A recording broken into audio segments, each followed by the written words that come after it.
بسم اللہ الرحمن الرحیم۔ جی آج کی ویڈیو میں ہم ڈسکس کریں گے سیلز ٹیکس ایکٹ کا سیکشن 73۔ یہ بڑا امپورٹنٹ ٹاپک ہے اور خاص طور پر فنانس ایکٹ 2024 کے ذریعے اس میں بڑی اہم چینج بھی کی گئی ہے۔ تو آئیے شروع کرتے ہیں۔ جی یہ سیکشن ڈیل کرتا ہے کہ بائر نے سیلر کو کس طرح سے پیمنٹ کرنی ہے، تو اگر یہ شرائط پوری نہیں ہوں گی تو بائر کا ان پٹ ٹیکس جو ہے وہ ڈس الاؤ ہو جائے گا، اور وہ کلیم جو اگر اس نے کیا ہوا ہے تو وہ ریورس کر دیا جائے گا۔ تو آئیے دیکھتے ہیں کہ یہ کیا کنڈیشنز ہوتی ہیں۔ ایک تو یہ ہے کہ جو پیمنٹ ہے وہ پراپر بینکنگ چینل سے ہونی چاہیے، یعنی جو بائر کا بینک اکاؤنٹ ہے، بزنس بینک اکاؤنٹ، وہ سیلر کے بزنس بینک اکاؤنٹ میں وہ اماؤنٹ ٹرانسفر ہو، تھرو انٹرنیٹ بینکنگ ہو یا کراس چیک سے یا کراس بینک ڈرافٹ سے وہ ہو۔ تو اس میں یہ تھا کہ اگر تو کوئی بھی ٹرانزیکشن 50,000 سے نیچے ہے تو تب تو آپ کیش کے ذریعے کر سکتے ہیں، ادروائز وہ پراپر بینکنگ چینل سے ہونی چاہیے۔ تو پہلے 30 جون 2024 تک تو یہ کنڈیشن تھی کہ ایک ٹرانزیکشن کو دیکھا جاتا تھا کہ ایک ماہ میں خواہ جتنی بھی ٹریڈنگ ہو کسی بھی سیلر سے، فرض کیا 10 لاکھ بھی ہے، اور لیکن جو اس کی انوائسز ہیں یا پر ٹرانزیکشن وہ 50,000 سے نیچے ہیں، تب تو آپ کیش کر سکتے تھے، اور کوئی ٹرانزیکشن اگر 50,000 سے ایکسیڈ کرتی تھی تب اس کے لیے بینکنگ چینل ضروری تھا۔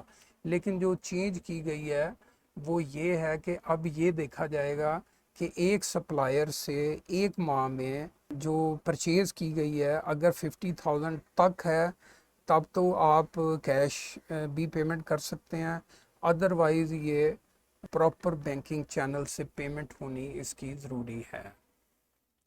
جی اس میں ہم دیکھتے ہیں کہ جو بزنس بینک اکاؤنٹ کا مطلب یہ ہوتا ہے کہ جو آپ نے اپنے رجسٹریشن فارم جو STR1 ہے یا چینج آف پارٹیکولر کا فارم ہے اس میں آپ نے مینشن کیا ہوا ہے۔ جی اس میں سب سیکشن 2 دیکھتے ہیں کہ اگر یہ آپ نے کریڈٹ پہ کوئی مال لیا ہے تو اس کی پیمنٹ جو ہے وہ ودن 180 ڈیز جو ہے وہ سیلز ٹیکس کی انوائس کی جو ڈیٹ ہوگی اس کی 180 ڈیز کے اندر اندر آپ نے پیمنٹ کرنی ہے۔ جی اس کا سب سیکشن 3 دیکھتے ہیں کہ جو اماؤنٹ ہے وہ سیلر کے بزنس بینک اکاؤنٹ میں ٹرانسفر ہونی چاہیے، اگر ایسا نہیں ہوگا تو سیلر بھی جو ہے اس کا ان پٹ ٹیکس کا کلیم نہیں کر سکے گا۔ البتہ یہاں یہ لکھا ہونا چاہیے کہ کورسپونڈنگ انکم ٹیکس کریڈٹ نہیں مل سکے گا، کیونکہ سیلر کا تو آؤٹ پٹ ٹیکس ہوتا ہے۔ بہرحال یہ شاید ڈرافٹ کی غلطی ہے، تو اس میں یہ ہے کہ سیلر کے لیے بھی یہ ضروری ہے کہ جو پیمنٹ ہے وہ اس کے بزنس بینک اکاؤنٹ میں ٹرانسفر ہو۔ جی آگے چلتے ہیں۔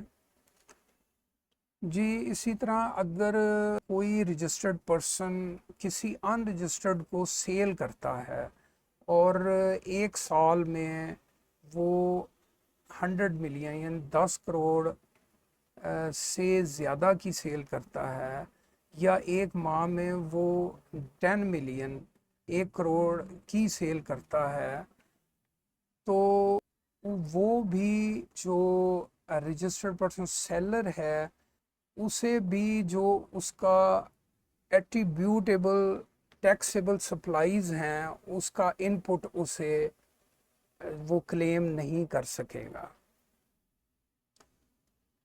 جی اس میں یہ کچھ ایگزمپشنز ہیں، اگر گورنمنٹ ڈپارٹمنٹ کو دے رہا ہے یا فورن مشنز وغیرہ کو تو وہ مطلب رجسٹرڈ نہیں بھی ہیں تب بھی وہ کر سکتا ہے۔ امید ہے آپ کو یہ ویڈیو پسند آئی ہوگی۔ ویڈیو دیکھنے کا بہت شکریہ۔ اللہ حافظ۔